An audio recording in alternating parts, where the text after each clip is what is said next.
Hi, this is Jack Stanley, and I wanted to talk a little bit about a dear friend of mine who has just passed away, sadly. His name was Terry Olds, and I have written a little bit and added a little bit here and there, but I wanted to talk about him because I think it's an important thing to do, and I think one of the best things you can do for a friend is do your best to remember them and honor their memory.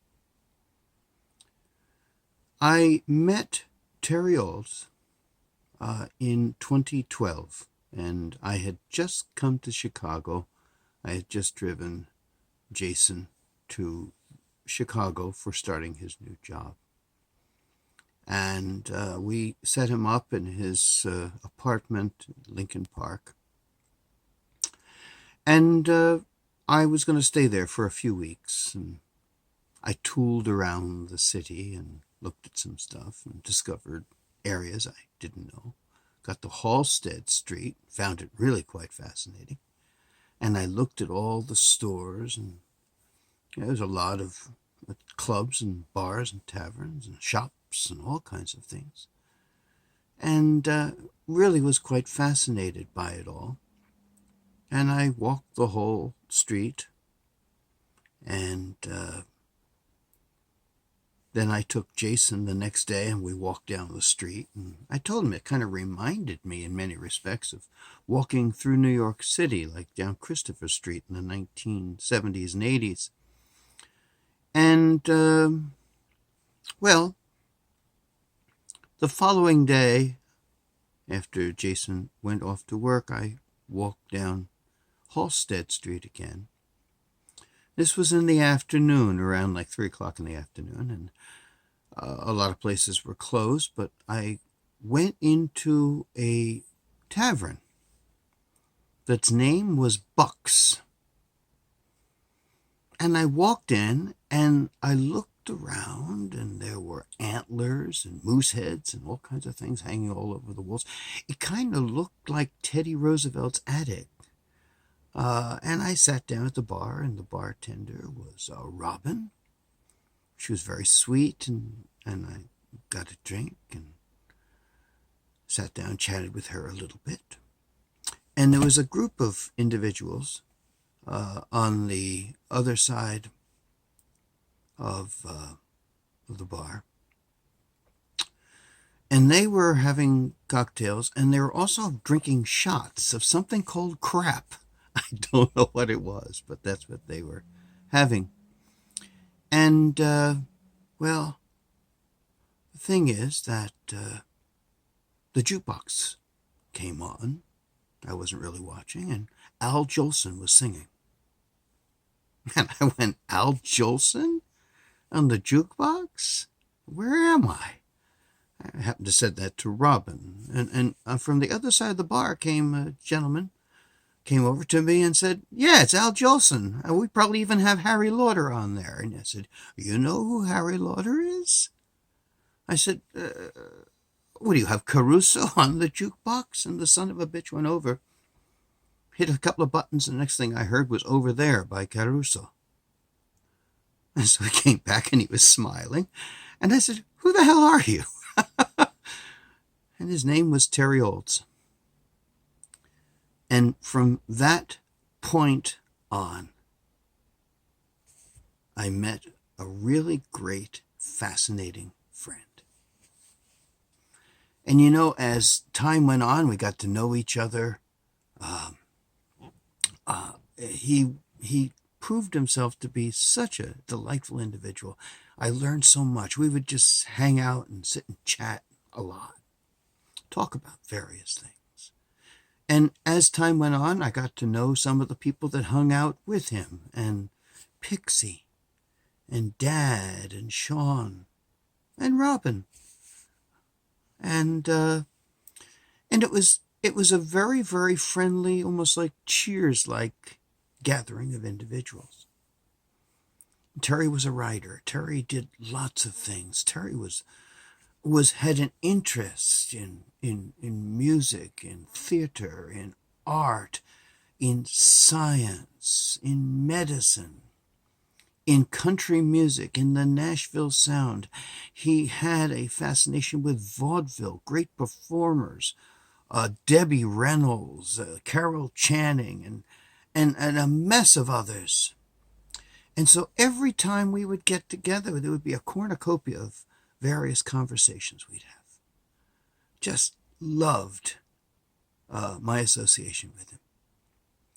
And I was looking forward to the day when I did move here to Chicago and that we could hang around and do lots more stuff. And I truly was excited about that when finally in 2018 everything was kind of set that I was going to come to Chicago and live here in the beginning of 2019. And I sent Terry information on that. And he said, great. Now, we had talked long before that, lots of other things. And we wanted to start doing some podcasts and start doing things on theater and vaudeville because it's hard to find a kindred spirit that knows all of the things that you do. And Terry was quite a bit younger than I am. And he knew all this, which was wonderful. And what I found when I finally did get here was that Terry was very sick. And Terry passed away on the, what was it? I guess it was the 18th of May, just a few days ago. And all of those dreams that we had, all those ideas that we had for writing books and doing research and doing podcasts went away. And you know, well, isn't that odd? The light just flickered out. Hi, Terry. And the odd thing is that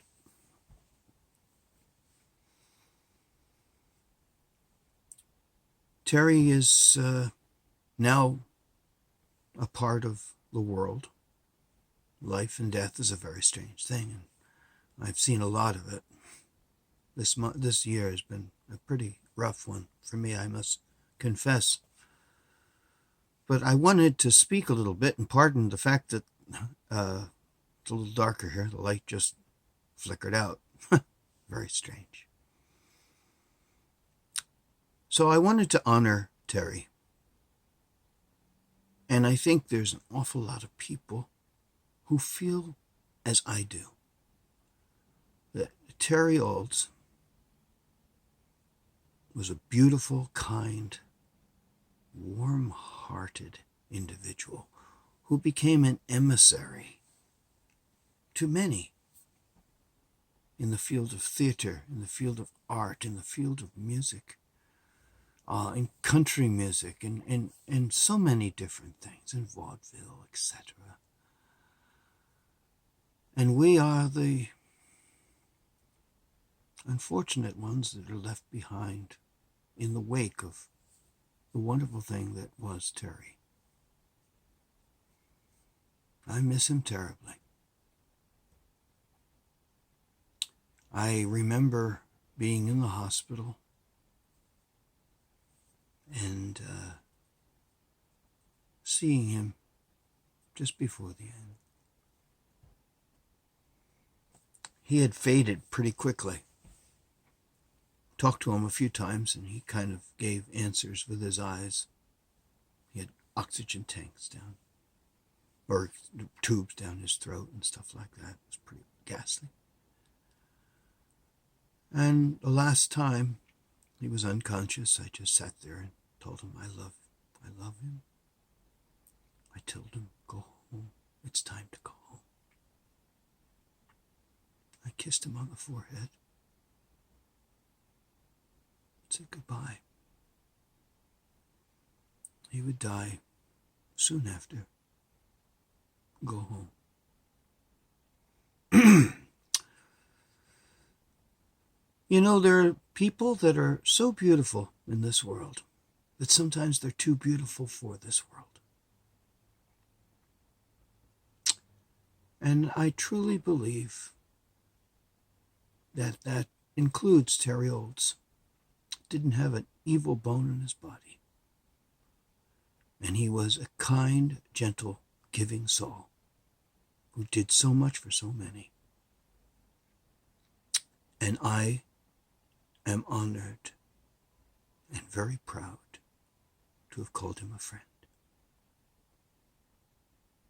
Love you, Terry, and thank you.